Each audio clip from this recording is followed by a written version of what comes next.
உங்கள் விஐடி பண்பலை 90.8 மத்திய சமூக நீதி மற்றும் அதிகாரமளித்தல் அமைச்சகம் வழங்கும் மூத்தோருக்கு முதல் வணக்கம் நிகழ்ச்சி பகுதி 6. மூத்தோர் நலம் பேணுவோம், சமுதாய நலன் காப்போம். வேலூரின் மூத்த குடிமக்களின் நலன் காக்க தேவைப்படும் தகவல்களை வழங்கும் நிகழ்ச்சி. இது இந்திய சமுதாய வானொலி கூட்டமைப்பின் ஒரு முயற்சி. இந்த வாரம் மூத்த குடிமக்களுக்கான ஓய்வூதிய திட்டம் பற்றி பல பயனுள்ள தகவல்களை தருகிறது மூத்தோருக்கு முதல் வணக்கம் நிகழ்ச்சி. முதியவர்களுக்கு அவங்களோட கடைசி காலத்துல எல்லாம் கிடைக்கணும், அவங்க பாதுகாப்பா இருக்கணும், சுயமரியாதையோடு நடத்தப்படணும் அப்படின்ற ஒரே காரணத்துக்காக, ரொம்ப முக்கியமா அவங்க தன்னம்பிக்கையா இருக்கணும் அப்படின்றதுக்காக மத்திய சமூக நீதி மற்றும் அதிகாரமளித்தல் துறை இந்திய சமுதாய வானொலிகள் கூட்டமைப்புடன் சேர்ந்து இந்த மூத்தோருக்கு முதல் வணக்கம் நிகழ்ச்சியை வழங்குறாங்க. வாங்க நிகழ்ச்சியை கேட்கலாம். வீட்டில் இருக்கிற வயசானவங்களை இன்றைய காலகட்டத்தில் நிறைய பேர் சுமையாக தான் பார்க்குறாங்க. அவங்க வீட்டில் இருக்கிறதுனால வீட்டுக்கு நிறைய செலவு தான் வருது. அதனால பொதுவாக எந்த ஒரு வருமானமும் இல்லாமல் இருக்கக்கூடிய முதியவர்கள் வீடுகளில் அதிகமாக அவமானப்படுத்தப்படக்கூடிய ஒரே சூழல் தான் இருக்காங்க. பொதுவாக முதியவர்கள் அப்படின்றவங்க நம்மளோட சொத்து. கடந்த கால தகவல்களை நிகழ்காலத்துக்கு கொண்டு வரவங்களே அவங்க தான். அவங்களுடைய கடைசி காலத்தில் நம்ம அவங்கள நல்லா பார்த்துக்கணும். அவங்க கிட்ட காசு இல்லை, அவங்களால சம்பாதிக்க முடியலை, நோயால் ரொம்ப கஷ்டப்படுறாங்க, இந்த மாதிரியெல்லாம் இருந்தாங்க அப்படின்னா நம்ம அவங்களுக்கு உதவிதான் செய்யணும். அவங்கள மன உளைச்சலுக்கு தள்ளக்கூடாது. வயதான காலத்துல முதியவர்களுக்கு அவங்களுடைய நிதி தேவையை அவங்களே பார்த்துக்கிற முடிஞ்சதுன்னா கண்டிப்பா அவங்க நிறைய நேரங்கள்ல மற்றவர்களை எதிர்பார்த்து நிக்கிறது குறையும்.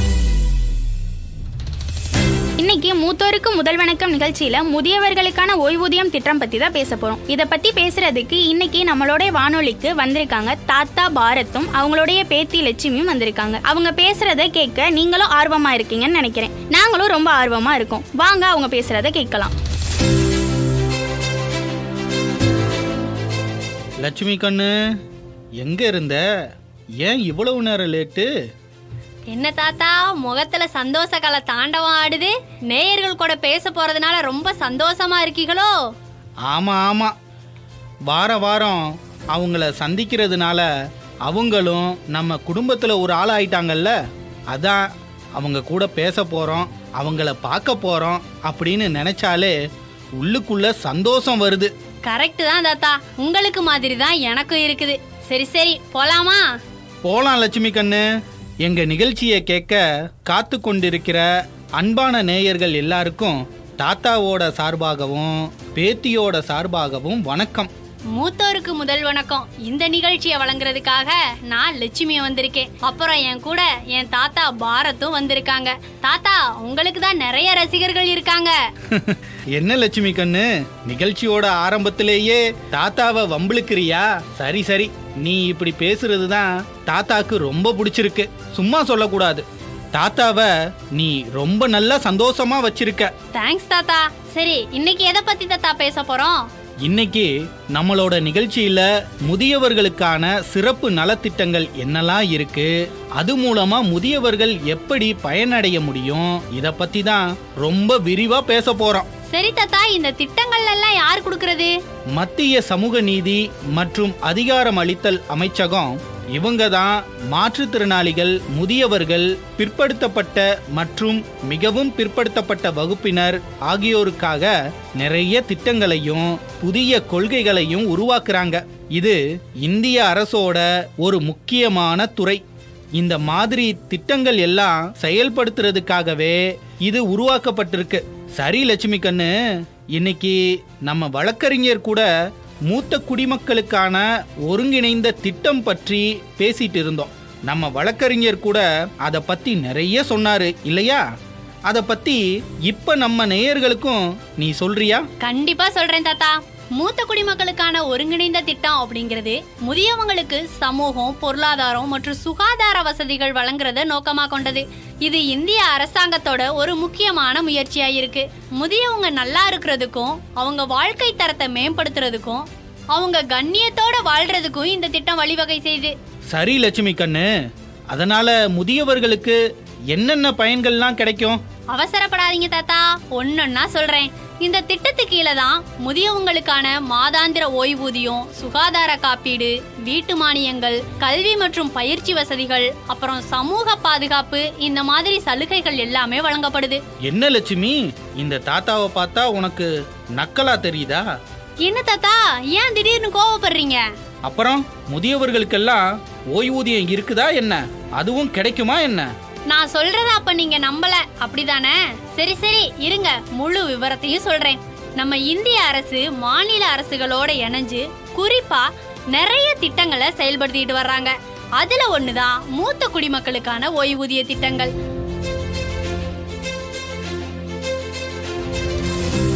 வணக்கம், என்னுடைய பெயர் மணிகண்டன்.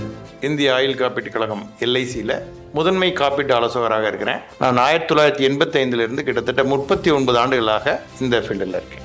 இந்த பிரதான் மந்திரி வயவந்தன யோஜனா PMVY அப்படின்னு சொல்லிட்டு இது கிட்டத்தட்ட 3-4 தவணைகளாக இந்த ஸ்கீம் வந்தது. சென்ட்ரல் கவர்மெண்ட்டோட ஸ்கீம். அதாவது பர்பஸ் என்னன்னு பார்த்தீங்கன்னா, சீனியர் சிட்டிசனாக இருக்கக்கூடியவர்கள் 60 வயதுக்கு மேற்பட்ட மூத்த குடிமக்களுக்கு கூடுதலாக ஒரு வட்டி அவங்களுக்கு வருமானம் கிடைக்கணும் அப்படிங்கிறதுக்காக ஆரம்பிக்கப்பட்டது அந்த ஸ்கீமு. குறிப்பிட்ட தொகைக்கு மேலே அந்த ஃபேமிலி மெம்பர் போட முடியாது. அவங்க விரும்பினா கூட பெரிய தொகையை கொடுக்க முடியாது. எல்லாருக்கும் அது கிடைக்கணும் அப்படிங்கிறதுக்காக தான் பண்ணுவாங்க. கடைசியாக பார்த்தீங்கன்னா 31/3/2023 அந்த பிரதான் மந்திரி ஸ்கீம் 3-4 ஸ்லாப்ல வந்தது முடிஞ்சிருக்கு. இப்போ மீண்டும் அந்த ஸ்கீம் எதிர்பார்த்துட்டு இருக்கோம். ஆக்சுவலாக இந்த ஃபினான்ஷியல் இயர்லேயே நம்ம எதிர்பார்த்துட்டு இருக்கோம். வரலாம், கூடிய சீக்கிரம் வரலாம். பர்பஸ் என்னன்னா, நார்மலாக பேங்க்கில் இருக்கிறத விட ஒரு குறிப்பிட்ட சதவீதம் கூடுதலாக சீனியர் சிட்டிசனுக்கு கிடைக்கணும் அப்படிங்கிறதுக்காக தான் கொடுப்பாங்க. அதே போல் ஒரு ஃபேமிலியில் மேக்ஸிமம் இவ்வளோ தான் இன்வெஸ்ட் பண்ண முடியும்னு இருந்தது. கடைசியாக வந்திருந்த ஸ்கீமில் பார்த்தீங்கன்னா 15 லட்ச ரூபா தான் ஒரு ஃபேமிலியில் இன்வெஸ்ட் பண்ண முடியும். ஒரு ஹஸ்பண்ட் அண்ட் ஒய்ஃப் 2 பேரும் 60 வயசுக்கு மேலே இருந்தாங்க அப்படின்னா அவங்களுக்கு பிரித்து 7.5 லட்சம் 7 லட்சம் கொடுக்கலாம். மேக்ஸிமம் 15 லட்சம் ரூபா வரைக்கும் தான் இன்வெஸ்ட் பண்ண முடியுங்கிறது கடைசியாக வந்தது. இனி அடுத்து வரக்கூடிய ஸ்கீம்ஸில் எப்படி இருக்குங்கிறது நம்ம கூடிய சீக்கிரம் எதிர்பார்க்கலாம். சீனியர் சிட்டிசன்ஸ்க்கான ஸ்கீம் அப்படிங்கிறது பார்த்தீங்கன்னா, இன்னைக்கு இளைஞர்களும் அதில் இன்வெஸ்ட் பண்ணலாம், வயோதிகர்களும் இன்வெஸ்ட் பண்ணலாம். அட்வான்டேஜ் என்னன்னா, சீனியர் சிட்டிசன்ஸ்க்கு இன்ட்ரெஸ்ட் ரேட் கூட. நார்மலாக வந்து பார்த்தீங்கன்னா, இப்போ பேங்க்கில் போய் 30 வயசுக்காரர் ஒருத்தர் போட்டாலும் அதே வட்டி தான், 40 வயசுக்காரர் போட்டாலும் அதே வட்டி தான், 50 வயசுக்கு மேலே போட்டாலும் அதே தான். சீனியர் சிட்டிசனுக்கு மட்டும் ஒரு 0.5% கூட கொடுப்பாங்க. பட் இங்கே வந்து ஒவ்வொரு வயது கூடுதலுக்கும் தகுந்தால் போல் வட்டி கூடிகிட்டே இருக்கும். அது மூலம் பார்க்கும்போது 60, 65 வயசு, 70, இப்போ சீனியர் சிட்டிசன்னா அது ஒரே ரேட்டு தான். 60 வயதாக இருந்தாலும் அவருக்கு 60 தாண்டிட்டாருன்னா 80, 90 ஒரே வட்டி தான் கொடுப்பாங்க. பட் இங்கே வந்து ஏஜ் வைஸ் அவங்களுக்கு தகுந்த மாதிரி கூடுதலான வட்டி. மிகப்பெரிய ஒரு வித்தியாசம் வங்கிகளுக்கும் மற்ற இன்வெஸ்ட்மெண்ட்டுக்கும் LICயில் இருக்கக்கூடிய இந்த ஓய்வூதிய திட்டங்களுக்கும் இருக்கக்கூடிய மிகப்பெரிய வித்தியாசம் என்னன்னு பார்த்தீங்கன்னா, இப்போ பேங்க்குகளில் வந்து 6 மாதம், 1 வருஷம், 2 வருஷம் வட்டி இன்வெஸ்ட் பண்ணுவாங்க. அந்த 6 மாதம், 2 வருஷம் இல்லை 5 வருஷத்துக்கு கூட இன்வெஸ்ட் பண்ணாலும் அதுக்கு ஒரு ரேட் ஆஃப் இன்ட்ரெஸ்ட் சொல்லுவாங்க. அந்த குறிப்பிட்ட வருடம் முடிந்த பிறகு அன்றைக்கு ப்ரிவைலிங் ரேட் என்ன இருக்கும், மேபி வட்டி குறைஞ்சிருக்கலாம் அல்லது கூடியிருக்கலாம். இனி வரக்கூடிய காலத்தில் வட்டி குறைஞ்சி தான் வரும் அப்படிங்கிறது ஒரு அனுமானமாக சொல்லப்படுகிறது. அப்படி என்ன அன்னைக்கு ரேட்டு என்ன இருக்கோ அந்த ரேட்டு தான் கொடுப்பாங்க. பட் LICயை பொறுத்த வரைக்கும் இன்னைக்கு என்ன வட்டி விகிதம் நிர்ணயித்து கொடுக்குறாங்களோ அதே வட்டி விகிதம் அந்த கஸ்டமர் அவருடைய இறப்பு வரைக்குமோ அல்லது 100 வயது வரைக்குமோ LIC வந்து கேரண்டி. மோரோவர் எல்லாருக்கும் தெரிஞ்ச விஷயமாகவும் இருக்கலாம், தெரியாமலும் இருக்கலாம். இந்த கேரண்டின்னு சொல்லுவாங்க. நம்ம வங்கிகளில் இன்வெஸ்ட் பண்ணக்கூடிய பணத்துக்கு அதிகபட்சம் 5 லட்ச ரூபா வரைக்கும் தான் கேரண்டி இருக்கும். பட் LICயில் இன்வெஸ்ட் பண்ணக்கூடிய பணம் எத்தனை கோடி இன்வெஸ்ட் பண்ணாலும் அதுக்கு சென்ட்ரல் கவர்மெண்ட்டோட சாவரின் கேரண்டி என்று ஒரு உத்தரவாதம் அளிக்கப்படுகிறது. செக்ஷன் 37 ஆஃப் இன்சூரன்ஸ் ஆக்ட்னு சொல்லக்கூடிய அந்த ஒரு கேரண்டி LICயினுடைய இன்வெஸ்ட்மெண்ட்டுக்கு இருக்குது. இப்போ நான் சொல்கிற ஸ்கீம்ஸ்க்கு வந்து நீங்கள் நார்மலாக எல்லா இடத்துலையும் கொடுக்கக்கூடிய அந்த KYCயில் கொடுக்கக்கூடிய photo, normal Aadhaar card and PAN card, bank இது கொடுத்தாலே போதும். யார் வேணாலும் இதில் இன்வெஸ்ட் பண்ணலாம். குறைந்தபட்சம் 1,50,000 2 லட்சம் வரைக்கும் மினிமமாவது இருக்கணும். அதில் கண்டிஷன் இருக்குது. அதாவது வேற ஒன்றும் இல்லை. சில இப்போ ஸ்கீமை பார்த்துட்டு சில பேர் கேட்பாங்க, 1 லட்ச ரூபா போட்டிருக்கேன் சார், மினிமம் சம்மர் ஷூட் போட்டிருக்காங்களா, மினிமம் இன்வெஸ்ட்மெண்ட் போட்டிருக்காங்களேம்பாங்க. 1 லட்சம் மினிமமாக இருந்தாலும் மாதம் வாங்கக்கூடிய பென்ஷன் தொகை 1000 ரூபாய்க்கு குறையில்லாமல் இருக்கணுங்கிறதுக்காக தான் அந்த 1.5 to 2 சொல்கிறேன். அந்த இந்திரா காந்தி ஸ்கீம் அப்படிங்கிறதுங்க, இது வந்து சமூக பாதுகாப்புக்காக அரசாங்கத்தால் அறிவிக்கப்பட்டிருக்கக்கூடியது. இது வயோதிகர்களுக்கு மட்டும். 60 வயதை தாண்டி இருக்கக்கூடியவங்க அதுக்கு அப்ளை பண்ணலாம். அது ரொம்ப மினிமமான தொகை கூட. ஒரு நம்ம இந்த விதவைகள் பென்ஷன் இதெல்லாம் சொல்கிறாங்க இல்லையா, அது மாதிரி வந்து சமூகத்துக்காக பண்ணக்கூடிய ஒரு ஸ்கீம். இது சென்ட்ரல் கவர்மெண்ட் அறிவிச்சிருக்கக்கூடிய ஸ்கீமு. இது கிட்டத்தட்ட 1995 இந்த ஸ்கீம் இருந்துட்டு இருக்கு. இதுக்கு ஆன்லைன்லேயே அப்ளை பண்ணலாம். முன்னாடியெல்லாம் ரொம்ப சிரமமாக இருக்கும். இப்போ ஆன்லைனில் அப்ளை பண்ணால் கூட குறைந்தபட்சம் 500 ரூபாயிலிருந்து அந்த ஸ்கீம் இருக்குது. அது வயோதிகர்களுக்கு, ஒரு ஆதரவற்றவர்களுக்கு அந்த ஸ்கீமில் பண்ணாங்கன்னா அவங்களுக்கு சென்ட்ரல் கவர்மெண்ட்லேருந்து வழங்கப்படுகிறது. பேங்க் டீட்டெயில்ஸ்லாம் கரெக்டாக கொடுத்து அதில் அப்லோட் பண்ணாங்கன்னா பண்ண முடியும், ஆன்லைன்லேயே பண்ணலாம். இந்த ஸ்கீம் வந்து வறுமை கோட்டுக்கு கீழே, அதாவது வருமான வரி நம்ம வருமானத்துக்கு உண்டான சான்றிதழ் சமர்ப்பிக்க வேண்டியிருக்கும். வயதும் 60க்கு மேலே இருக்கணும். இருந்தால் அவர்களுக்கு இந்த ஸ்கீமில் பண்ணலாம். இது அவர்களுக்கு ஒரு சிறிய உதவியாக இருக்கும். அவர்களுடைய தன்னை பாதுகாத்துக் கொள்வதற்கு, தன்னுடைய தேவையை பூர்த்தி செய்வதற்கு சின்ன ஒரு பாதுகாப்பாக இருக்குது. இது ஒரு கவர்மெண்ட்டோட சப்சிடி ஸ்கீம். அதோடு கூட இப்போ ரீசெண்டாக பார்த்தீங்கன்னா இன்னொரு விஷயமும் ஷேர் பண்ண விரும்புகிறேன். என்னென்னா, அதாவது இன்றைக்கு வந்து கவர்மெண்ட் அனௌன்ஸ் பண்ணியிருக்காங்க. இப்போது இந்த கடந்த பட்ஜெட்டில் அனௌன்ஸ் பண்ணி 70 வயது பூர்த்தியானவர்கள், நம்ம முதல்ல பேசினது எல்லாமே சீனியர் சிட்டிசன் அப்படின்னாலே 60க்கு மேலேன்னு சொல்லுவோம். 70 வயது பூர்த்தியான அனைத்து மூத்த குடிமக்களுக்கும் மிகப்பெரிய ஒரு வாய்ப்பு. இது வந்து இப்போ ஒரு பெரிய ஒரு டெவலப்டு கண்ட்ரீஸில் இருக்கக்கூடிய ஒரு ஸ்கீமை வந்து தைரியமாக கவர்மெண்ட் இன்ட்ரடியூஸ் பண்ணியிருக்கு. மேபி இது ஃப்யூச்சரில் வந்து 60 வயதுக்கு மேலே இருக்கவங்களுக்கு கூட இது எக்ஸ்டெண்ட் பண்ணலாம். அப்படியே எல்லா சிட்டிசனுக்கும் கூட வரலாம். இது வந்து ஃப்யூச்சரில் நம்ம ஒரு அனுமானத்தில் சொல்லக்கூடிய விஷயம். பட் இன்றைய தேதியில் 70 வயதை தாண்டிய மூத்த குடிமக்களுக்கு அற்புதமான ஒரு வாய்ப்பு என்னென்னா, 5 லட்சம் ரூபாய் இருக்கக்கூடிய மருத்துவ செலவுகளை முழுமையாக கவர்மெண்ட் ஏற்றுக்கும். இது நீங்கள் அந்த 70 வயது தாண்டியவர்கள் நம்ம கவர்மெண்ட்டோட வெப்சைட்டில் போயிட்டு அந்த ஆயுஷ்மான் பாரத் அப்படின்னு சொல்லக்கூடிய அந்த வெப்சைட்டில் போய் அவங்களுடைய கார்டை டவுன்லோட் பண்ணிக்கலாம். அதுக்கு தேவை வேறு எதுவுமே தேவையில்லைங்க. வேறு யார்ட்டையும் சர்டிஃபிகேட் வாங்கணும்னு அவசியம் கிடையாது. இது மற்ற ஸ்கீம் மாதிரி இதெல்லாம் இப்படி தான் சொல்லுவாங்க கவர்மெண்ட்டில், ஆனால் பண்ண மாட்டாங்க அப்படிங்கிற மாதிரி நினைக்க வேண்டாம். என்ன காரணம் அப்படின்னு கேட்டிங்கன்னா, இதற்கு எந்த ஒரு கண்டிஷனும் கிடையாது. வறுமை கோட்டுக்கு கீழே இருக்கணும், இன்கம் இவ்வளோ தான் இருக்கணும், உங்களுக்கு ப்ராப்பர்ட்டி இருக்குது, அதனால் நீங்கள் இதில் கவர் ஆக மாட்டீங்க. ஒரே கண்டிஷன், 70 வயது பூர்த்தியாக இருக்கணும். பூர்த்தியாயிருந்தே போதுமானது. அவர்களுக்கு 5 லட்சம் ரூபாய் வரைக்கும் இருக்கக்கூடிய மருத்துவ செலவு முழுமையாக கவர்மெண்ட் ஏற்றுக்கொள்ளும். நீங்கள் அந்த கார்டை டவுன்லோட் பண்ணி வச்சுட்டிங்கன்னா போதுமானது. ஸோ இது ஒரு அற்புதமான ஸ்கீம். சீனியர் சிட்டிசன்ஸை பொறுத்த வரைக்கும் இது ஒரு மிகச்சிறந்த திட்டம்னு சொல்லலாம். வணக்கம், என் பேர் தார்சிஸ். எனக்கு வயசு 65 வயது. இந்திரா காந்தி முகவரி திட்டம் வாங்கிட்டு இருக்கேன். 1000 ரூபா அக்கௌண்ட்டுக்கு வருது. இந்த காசு எனக்கு உதவியாக இருக்குது. ஹாஸ்பிட்டல் செலவுக்கு இதுதான் பார்த்துக்கிட்டு இருக்கேன். எல்லாரும் கடைக்கு போனாலும் இதுதான் வாங்கி சாப்பிட்டு பிள்ளைய பார்த்துக்கிட்டாலும் இந்த காசு எனக்கு தைரியத்தை கொடுக்கும். காசு எனக்கு வர்றதுனால யாரும் தேடி போய் தேவையில்லை. வேறு பிள்ளைகளுக்கு சின்ன உதவி பண்ணுறேன். ஒரு பசியாக இருந்துச்சு, ஹோட்டலுக்கு போனேன். சாப்பிட்டு இருக்கும்போது காசு இல்லை. எனக்கு அந்த மகனுக்கு கால் பண்ணலான்னு பார்த்தேன். திடீர்னு மெசேஜ் வந்து முதியோர் அக்கௌண்ட்டில் வந்துருக்கு. அந்த காசு இருக்கும், திருப்தியாக சாப்பிட்டு. இல்லைன்னா என்ன நிலைமை என்னான்னு தெரியாது. உயிர்த்து எல்லாத்துக்கும் கிடைக்கும். அனைவருக்கும் நன்றி, வணக்கம்.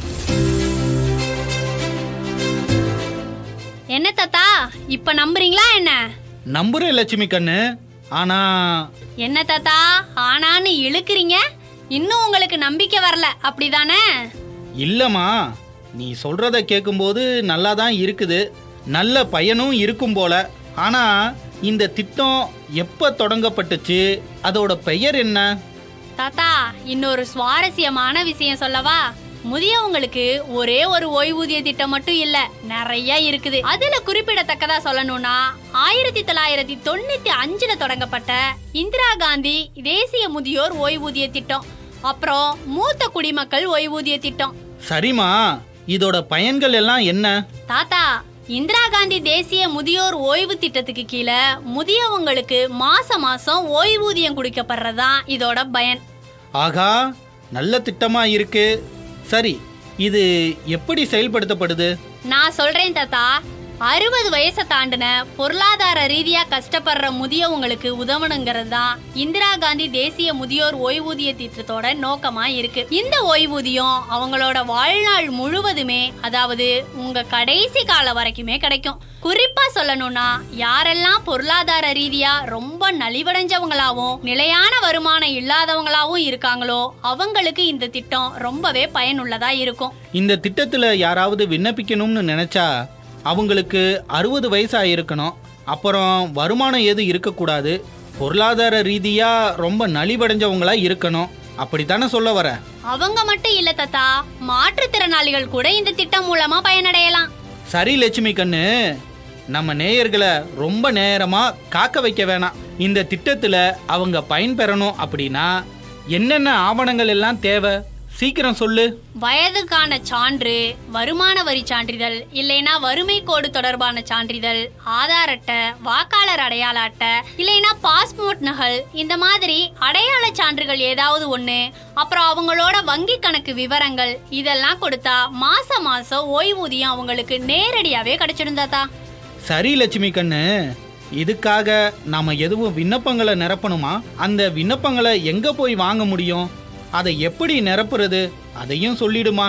அது ரொம்ப ஈஸி தாத்தா, ஆன்லைன்லயே பண்ணிடலாம். அதுக்கு நீங்க உங்க வீட்டுக்கு பக்கத்துல இருக்கக்கூடிய இ சேவை மையம் போய் கேட்டா அவங்களே எல்லாம் பண்ணி கொடுத்துருவாங்க. இ சேவை மையம் போக முடியாதவங்க நீங்க கிராமத்துல இருந்தாலும் சரி, நகரத்துல இருந்தாலும் சரி, உங்க ஊர்ல இருக்கக்கூடிய சமூக நல அலுவலகம் இல்லைனா பஞ்சாயத்து அலுவலகத்துக்கு போய் இந்த ஓய்வூதியம், அதாவது இந்திரா காந்தி முதியோர் ஓய்வூதியத்திற்கான விண்ணப்பத்தை வாங்கி பூர்த்தி செய்யலாம். பூர்த்தி செஞ்சு முடிச்சதுக்கு அப்புறம் அதுக்கு தேவையான ஆவணங்களை கொடுக்கணும். அதெல்லாம் சரி பார்த்துட்டாங்கன்னா அவ்வளவுதான், எல்லா வேலையும் முடிஞ்சிரும். என்ன தாத்தா, ஈஸி தானே, பண்ணிடலாமா? லட்சுமிமா, கண்டிப்பா எல்லாருக்கும் புரிஞ்சிருக்கும்னு நினைக்கிறேன். என்னால நம்பவே முடியலமா. எங்களை மாதிரி வயசானவங்களுக்கு இந்த மாதிரி ஒரு திட்டம் இருக்குது, அதனால நாங்க எல்லாம் பயனடைய போறோம் அப்படின்னு நினைச்சு பார்த்தா ரொம்பவே சந்தோஷமா இருக்குது. வணக்கம் பாரத், என்னோட பேரு அலெக்ஸ். நான் கொஞ்சம் நிலம் வச்சிருக்கேன், அதை இப்போ வித்துட்டேன். அதனால கொஞ்சம் பணம் சேர்ந்துருக்குது. என்னோட பேத்தி வெளியூர்ல படிச்சுட்டு இருக்காப்ல. எனக்கு இப்போ வழக்கமா வர வருமானத்தை விட வருமானம் கம்மியாயிடுச்சு. ஆனா கையில கொஞ்சம் பணம் இருக்குது. அது எப்படி முதலீடு செய்யணும் அப்படின்னு உங்களோட பேத்தி லட்சுமி கிட்ட கேட்டு சொன்னீங்கன்னா நல்லா இருக்கும். கண்டிப்பா நீங்க கேட்ட கேள்விய என்னோட பேத்தி கிட்ட கேட்டு அதற்கான பதிலை நான் சொல்றேன். இப்ப நாங்க மூத்தோருக்கு முதல் வணக்கம் நிகழ்ச்சிய ரேடியோல கொடுத்துக்கிட்டு இருக்கோம். நீங்களும் நிகழ்ச்சியை கேளுங்க. நிகழ்ச்சியில அதற்கான பதில் வரும். ஓகேவா? நன்றி. என்ன லட்சுமி கண்ணு, பெரிய பிரபலம் ஆயிட்டீங்க. எல்லாரும் கால் பண்ணி உங்ககிட்ட சந்தேகம் கேக்குறாங்க. ரொம்ப சந்தோஷமா இருக்கு. எல்லாம் உங்க ஆசீர்வாதம் தான் தாத்தா. வணக்கம், என் பேரு ஜபரோஸ்லின். நான் முதியோர் தொகைக்காக விஓ ஆபீஸ்ல அப்ளை பண்ணேன், இந்திரா காந்தி முதியோர் தொகைக்காக. அது எனக்கு ரொம்ப யூஸ்ஃபுல்லா இருக்கு. நான் யாரையும் எதிர்பார்க்க வேண்டிய சூழ்நிலை இல்லை. என் பையன் பொண்ணு அவங்களையெல்லாம் எதிர்பார்த்துட்டா வாழணுங்கிறது இல்லை. இந்த தொகை எனக்கு ரொம்ப யூஸ்ஃபுல்லா இருக்கு. நீங்க இந்த தொகை ரொம்பவுமே எனக்கு மளிகை ஜாமான் வாங்க, ஹாஸ்பிட்டல், அந்த மாதிரி இதுக்கு ரொம்ப யூஸ்ஃபுல்லா இருக்கு. எல்லாருக்கும் இந்த மாதிரி கிடைக்கணும்னு நான் நினைக்கிறேன். பேர் என்னங்கம்மா? ராஜேஸ்வரி. எங்கம்மா வசிக்கிறீங்க? சிறுமலை பழையூர். உங்க வயசு என்னம்மா? 67. உங்களுக்கு எது முதியோர் பென்ஷன் தொகை வேற மாதிரி எதுவும் பென்ஷன் தொகை வருதாமா? முதியோர் பென்ஷன் தான் வருது, வேற எதுவும் இல்லை. எத்தனை வருஷமாம்மா இந்த பணம் வாங்கிட்டு இருக்கீங்க? 6 வருஷமா வாங்கிட்டு. இந்த பணம் எவ்வளவு உங்களுக்கு கொடுத்துட்டு இருக்காங்கம்மா? முதல் 1000 ரூபா கொடுத்தாங்க, இப்போ 1200 ரூபா கொடுக்குறாங்க. அது என்ன ஸ்கீம்னு உங்களுக்கு தெரியுமா? எதுவும் கணவரால் கைவிடப்பட்ட ஸ்கீம்ல பணம் கொடுக்குறாங்களா? இந்த காசு நீங்க எதுக்கெல்லாம் யூஸ் பண்ணிக்கிறீங்க உங்க செலவுக்கு? சாமான் வாங்கிக்கிறேன், வைத்திய செலவு பார்த்துக்கிருவேன். வேற என்ன செலவெல்லாம் பார்த்துக்குவீங்க? அதை பற்றினவங்க ரேஷன்லாம் 5 கிலோ அரிசி போடுறாங்க. அந்த 1200 உங்களுக்கு நல்லா யூஸ்ஃபுல்லா இருக்கா? மன நிறைவா இருக்குது. இந்த கொடுத்த காசு மன நிறைவா இருக்குது. 1200 உங்களுக்கு மன நிறைவா இருக்கு. சரிம்மா, ரொம்ப நன்றிங்கம்மா. நன்றி.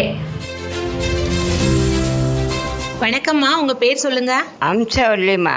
உங்க வயசு என்னம்மா? 76மா. நீங்க எந்த ஊர்ல இருக்கீங்க? திண்டுக்கல்ல. சரிங்கம்மா, உங்க வயசு 76 சொல்றீங்க. கவர்மெண்ட்ல இருந்து ஏதும் பென்ஷன் வாங்குறீங்களா? இந்திரா காந்தி திட்டத்துல பென்ஷன் வாங்குறோம்மா.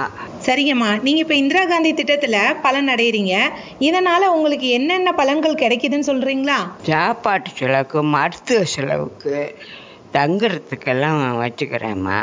இந்த பணம் வர்றதுனால தான்மா நான் தைரியமாகவும் இருக்கிறதுனால தான் இருக்கேன். தனியாக இருக்கிறதுக்கு இந்த பென்ஷன் பணம் தாம்மா உதவியாக இருக்கு. தங்குறதுக்கு, எடுக்கிறதுக்கு, சாப்பாட்டுக்கு, மருத்துவ செலவுக்கு. அது இந்த தைரியத்தில் தாம்மா இருக்கிறேன். ரொம்ப நன்றிங்கம்மா. சரி லட்சுமி கண்ணு, அப்போ ஒரு நேயர் நம்ம கிட்ட ஒரு கேள்வி கேட்டாங்க இல்லையா? அவங்க அந்த பணத்தை எங்க முதலீடு செய்யணும், அதுக்கு பதில் சொல்றியா? தாத்தா, அவங்க கேக்குறதுக்கு என்கிட்ட ஒரு சூப்பரான திட்டம் இருக்குது. அந்த திட்டம் பேரு தான் பிரதான் மந்திரி வயவந்தன யோஜனா. கண்டிப்பா அது அவங்களுக்கு பயனுள்ளதா தான் இருக்கும். லட்சுமி கண்ணு, எல்லாமே தெரியுது உனக்கு. சரிமா, அந்த திட்டத்தை பத்தி இன்னும் கொஞ்சம் விளக்கமா சொல்றியா? பிரதான் மந்திரி வயவந்தன யோஜனா அப்படின்றது மூத்த குடிமக்களுக்காக இந்திய அரசாங்கத்தால உருவாக்கப்பட்ட ஒரு பாதுகாப்பு திட்டம் தான். இது இந்திய ஆயுள் காப்பீட்டு கழகம், அதாவது LIC இருக்கு பாத்தீங்களா, அதன் மூலமா தான் செயல்படுத்தப்படுது. மூத்த குடிமக்களுக்கு நிலையான ஓய்வூதியம் வழங்குறது தான் இதோட நோக்கம். இந்த திட்டத்துல மூத்த குடிமக்கள் தங்களோட முதலீட்டிற்கு உத்தரவாதமான வட்டி விகிதத்தோட கூடிய ஓய்வூதியத்தை பெற முடியும். சந்தை வட்டி வீதங்கள்ல ஏற்ற இறக்கங்கள் இருந்தாலும் நிலையான வருமானமும் இது மூலமா கிடைக்கும் தாத்தா. நீ சொல்ற மாதிரி பார்த்தா நாம முதலீடு பண்ண பணமும் பாதுகாப்பா இருக்கும். அதே நேரத்துல கடைசி காலத்துல ஓய்வூதியம் கிடைக்கும். கரெக்டு தானே? சூப்பர் பேத்திமா, ஒரே கல்ல 2 மாங்காய் மாதிரி இருக்கு. கரெக்டா சொன்னீங்க தாத்தா. இந்த திட்டம் குறிப்பா 60 வயசு இல்லைனா அதுக்கு மேல இருக்க வயசானவங்களுக்காக தான். இந்த திட்டத்தோட கால அவகாசம் 10 வருஷம். முதலீடு செய்யப்பட்ட தொகை கொடுத்தது அப்புறம் ஓய்வூதியத்தை அவங்க மாசம் இல்ல காலாண்டாவோ அரையாண்டாவோ இல்ல வருஷத்துக்கு ஒரு தடவையோ எடுத்துக்கலாம். இந்த திட்டத்தோட முக்கிய நோக்கம் என்ன அப்படின்னா, மூத்த குடிமக்களுக்கு அவங்க வாழ்க்கையில பல்வேறு தேவைகள் எல்லாம் இருக்கும். அந்த தேவைகளை பூர்த்தி செய்யறதுக்கான ஒரு வழக்கமான வருமானத்தை கொடுக்கறதுக்காக தான் இந்த திட்டம். குறைஞ்சபட்சம் மாசம் 1000 ரூபாய் ஓய்வூதியம் பெற விரும்புறவங்க முதலீட்டு தொகை 1 லட்சம் செலுத்தினா போதும். அவங்க விருப்பப்படுற ஓய்வூதிய தொகைக்கு ஏத்த மாதிரி முதலீடு பண்ணிக்கலாம். சரி லட்சுமி கண்ணு, இதுல வட்டி எவ்வளவு தருவாங்க? இந்த திட்டம் எவ்வளவு காலத்துக்கு இருக்கும்? தாத்தா, இந்த திட்டத்தோட மொத்த காலம் 10 வருஷம். அதாவது இப்ப நாம ஒரு அமௌண்ட் முதலீடு செஞ்சோடனே 10 வருஷத்துக்கு ஓய்வூதியத்தை பெற முடியும். இதுக்கான வட்டி அரசாங்கம் எவ்வளவு நிர்ணயிக்கப்பட்டுச்சோ அதுதான் வட்டி விகிதம். அந்த வட்டி விகிதம் 10 வருஷத்துக்கு எந்த மாற்றமுமே இல்லாம நிலையாவே இருக்கும் தாத்தா. சரி லட்சுமி கண்ணு, இந்த திட்டத்தோட பயன்களை ஒருத்தவங்க பெறணும் அப்படின்னா அவங்க என்ன பண்ணணும்? தாத்தா, இந்த திட்டத்துல இருந்து நம்ம பயன்பெறணும் அப்படின்னா முதல்ல இந்த திட்டத்துக்கு பதிவு செய்யணும். சரி, அதுக்கு எப்படி பதிவு செய்யறது அப்படின்னு நான் சொல்றேன். நீங்க கேட்க வர்றது எனக்கு புரியுது தாத்தா. இதுக்கு பதிவு பண்றது ரொம்ப ஈஸி தாத்தா. நம்ம ஊர்ல கண்டிப்பா நிறைய LIC ஏஜென்ட் இருப்பாங்க. இல்லைனா வீட்டுக்கு பக்கத்திலேயே கூட LIC ஆபீஸ் இருக்கும். அங்க போய் பிரதான் மந்திரி வயவந்தன யோஜனா திட்டத்துக்கான அப்ளை ஃபார்ம் நீங்க வாங்கிக்கலாம். இல்லைனா ஆன்லைன் வழியாவும் அப்ளை பண்ண முடியும். விண்ணப்ப படிவத்தை வாங்கி நீங்க அதை பூர்த்தி செஞ்சிட்டீங்க அப்படின்னா அதுக்கு தேவையான ஆவணங்களை கொடுக்கணும். எடுத்துக்காட்டுக்கு அடையாள சான்று, வயது சான்று, முகவரி சான்று, அப்புறம் பேங்க் பாஸ்புக்கு, செக்கு, இது எல்லாமே கொடுக்கணும். இந்த டேட்டா எல்லாத்தையும் கொடுத்ததுக்கு அப்புறம் உங்களோட ஃபார்மை அவங்க செக் பண்ணுவாங்க. அவங்க செக் பண்ணி அப்ரூவ் பண்ணதுக்கு அப்புறம் நீங்க எவ்வளோ அமௌண்ட், அதாவது எவ்வளோ முதலீடு பண்ணணும்னு நினைக்கிறீங்களோ அந்த அமௌண்ட்டை நீங்க தேர்வு செஞ்சுக்கலாம். இதெல்லாம் பண்ணி முடிச்சு நீங்க திட்டத்துல சேர்ந்ததுக்கு அப்புறம் உங்களுக்கு பாலிசி பத்திரம் கொடுப்பாங்க. அதுக்கப்புறம் நீங்க எந்த மாதிரி உங்களுக்கு அமௌண்ட் வேணும், அதாவது பென்ஷன் எந்த மாதிரி மாசம் வேணுமா இல்ல காலாண்டா வேணுமா அப்படின்னு சொல்லி தேர்ந்தெடுக்கிறீங்களோ அதோட அடிப்படையில உங்களுக்கு ஓய்வூதியம் கிடைக்கும் தாத்தா.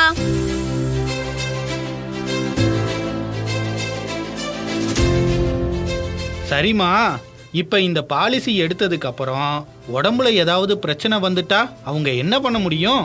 பாலிசி எடுத்திருக்கக்கூடிய பாலிசிதாரருக்கு ஏதாவது கடுமையான நோய் வந்துருச்சு அப்படின்னா அவங்க பென்ஷன் வாங்குறதுக்கு பதிலா முன்கூட்டியே அவங்க டெபாசிட் பண்ண தொகையிலிருந்து 98% தொகையை திரும்பி வாங்கிக்கலாம் தாத்தா. அது மட்டும் இல்ல, ரொம்ப முக்கியமா 3 வருஷத்துக்கு அப்புறம், அதாவது பாலிசி எடுத்து 3 வருஷத்துக்கு அப்புறம் இந்த திட்டத்தோட அந்த பத்திரத்தை வச்சு நீங்க கடன் கூட வாங்க முடியும். எவ்வளோ கடன் வாங்கலாம் அப்படின்னா உங்களுடைய திட்டத்துல நீங்க முதலீடு பண்ண தொகையிலிருந்து 75% வரைக்கும் உங்களால கடன் வாங்க முடியும் தாத்தா. ரொம்ப அருமையா சொன்ன லட்சுமி பாப்பா. இதுக்கு தேவையான ஆவணங்கள் எல்லாம் என்னென்ன? ஆதார் அட்டை, அது அடையாளத்துக்காக தாத்தா. அப்புறம் பேன் கார்டு, அது வரி தொடர்பான தகவல்களுக்கு தாத்தா. உங்களோட வங்கி கணக்கு விவரங்களும் வேணும். அப்பதானே உங்களோட ஓய்வூதிய தொகையை வங்கி கணக்குல போட முடியும். நெக்ஸ்ட் ஒரு பாஸ்போர்ட் சைஸ் போட்டோவும் தேவைப்படுது தாத்தா. ரொம்ப நன்றி லட்சுமி கண்ணு. இன்னைக்கு நாம பிரதான் மந்திரி வயவந்தன யோஜனா திட்டத்தை பத்தி சொல்லியிருக்கோம் இல்லையா? கண்டிப்பா இந்த திட்டத்துல சேருவாங்கன்னு நினைக்கிறேன். அதை செய்யறது மூலமா வயசானவங்க வாழ்க்கையில நிலையான ஒரு வருமானம் கிடைக்கிறதுக்கு வழி உண்டாகும். எங்களுக்காக இதை சொன்னதுக்கும் நம்மளுடைய நேயர்கள் சார்பா முதல்ல உனக்கு நன்றியை தெரிவிச்சுக்கிறேம்மா. தாத்தா இருங்க தாத்தா, இன்னும் இது முழுசா முடிக்கல. இது சம்பந்தமா மேற்கொண்டு கேட்கறவங்களுக்கு ஏதாவது சந்தேகம் இருந்துச்சு அப்படின்னா நான் சொல்லக்கூடிய முதியவர்களுக்கான உதவி என்னான 145667 இந்த நம்பருக்கு கால் பண்ணி உங்களோட சந்தேகங்களை நீங்க கேட்டு தெரிஞ்சுக்கலாம். ஓகேவா தாத்தா? எனது பெயர் ஜே ஜான்சிராணி. நான் சமூக நலன் மற்றும் மகளிர் உரிமை துறையில் சகி ஒருங்கிணைந்த சேவை மையத்தின் மைய நிர்வாகியாக பணியாற்றிக் கொண்டிருக்கிறேன். சமூக நலன் மற்றும் மகளிர் உரிமை துறையில் மூத்த குடிமக்களுக்காக ஒரு உதவி எண் வழங்கப்பட்டிருக்கிறது 145667. இந்த சேவை எண்ணுக்கு பாதிக்கப்பட்ட முதியோர்கள் வெளியிடங்களில் பொது இடங்களில் பாதுகாப்பின்றி பராமரிப்பின்றி காணப்படும் பட்சத்தில் பொதுமக்கள் 145667 உதவி எண்ணிற்கு எப்போது வேண்டுமானாலும் தொடர்பு கொள்ளலாம். அதன் மூலமாக தொண்டு நிறுவனங்கள் உதவியுடனும் காவல்துறை உதவியுடனும் சமூக நலன் மற்றும் மகளிர் உரிமைத்துறை சார்பாக களத்திற்கு சென்று பாதிக்கப்பட்ட முதியோர்களை மீட்டு அவர்களுக்கு தேவையான முதலுதவி மருத்துவ உதவி வழங்குவதோடு மட்டுமல்லாமல் அவர்களுக்கு தேவையான இல்லங்களும் பரிந்துரை செய்யப்படுகிறது.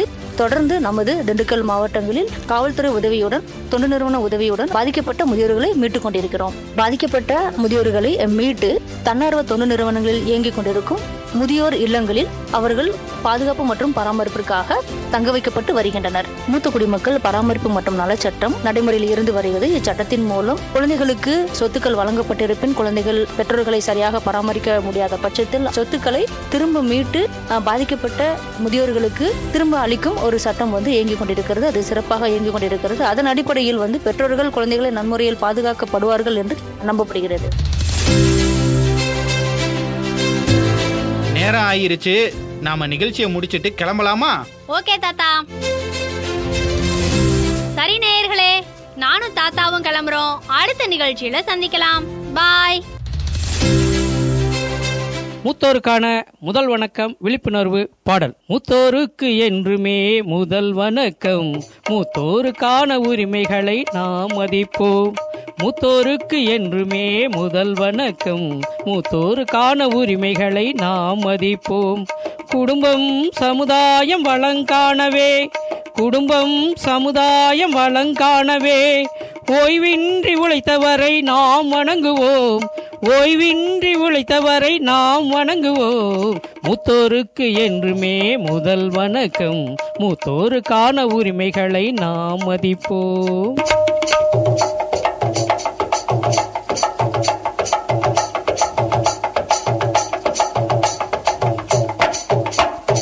உயிர் கொடுத்து உரு கொடுத்து பெத்தாங்களே, உணவு கொடுத்து உழைப்பை கொடுத்து வலித்தாங்களே. உயிர் கொடுத்து உரு கொடுத்து பெத்தாங்களே, உணவு கொடுத்து உழைப்பை கொடுத்து வளர்த்தாங்களே. உயர்வடைய படிக்க வச்சு ஒசத்தினாங்களே, மனமகிழ்ந்து மகிழ்ச்சியாக வாழ்ந்திடவே. உயர்வடைய படிக்க வச்சு ஒசத்தினாங்களே, மனமகிழ்ந்து மகிழ்ச்சியாக வாழ்ந்திடவே. மனமுடிக்கும் கடமையத்தான் செஞ்சாங்களே, மனமுடிக்கும் கடமையத்தான் செஞ்சாங்களே. மூத்தோருக்கு என்றுமே முதல் வணக்கம், மூத்தோருக்கான உரிமைகளை நாம் மதிப்போம்.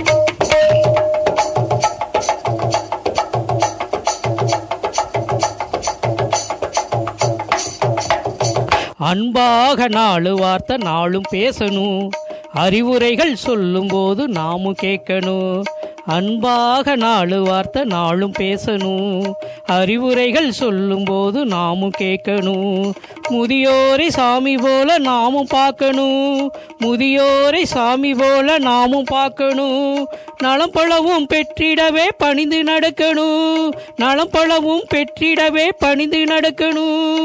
முதியோரை போற்றி போற்றி பாதுகாக்கணும், முதியோரை போற்றி போற்றி பாதுகாக்கணும்.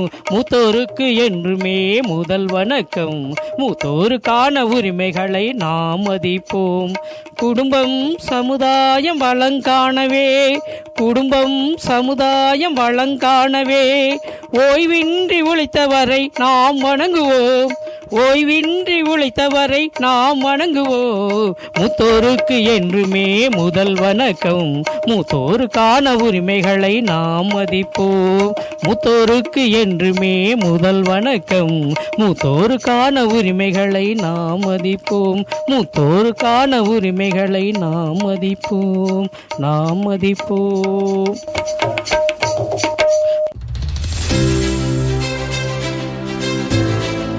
வயதான காலத்துல சுயமரியாதையும் தன்னம்பிக்கையும் ரொம்ப முக்கியம். அதுக்கு பொருளாதாரம் அவசியம். அதுக்கான ஒரு வழிதான் இந்த முதியவர்களுக்கான ஓய்வூதிய திட்டம். வயதானவர்கள் ஓய்வூதியம் பெற என்னவெல்லாம் செய்யணும், அதுக்கான வழிமுறைகள் என்ன, இதை பத்தி நிறைய தகவல்களை இன்னைக்கான மூத்தோருக்கு முதல் வணக்கம் நிகழ்ச்சியில தெரிஞ்சுக்கிட்டோம். நேர்கள் இதுவரை கேட்டது விஐடி பண்பலை 90.8 மத்திய சமூக நீதி மற்றும் அதிகாரமளித்தல் அமைச்சகம் வழங்கிய மூத்தோருக்கு முதல் வணக்கம் நிகழ்ச்சி பகுதி 6. மூத்தோர் நலம் பேணுவோம், சமுதாய நலன் காப்போம். வேலூரின் மூத்த குடிமக்களின் நலன் காக்க தேவைப்படும் தகவல்களை வழங்கும் நிகழ்ச்சி. இது இந்திய சமுதாய வானொலி கூட்டமைப்பின் ஒரு முயற்சி. நன்றி, வணக்கம்.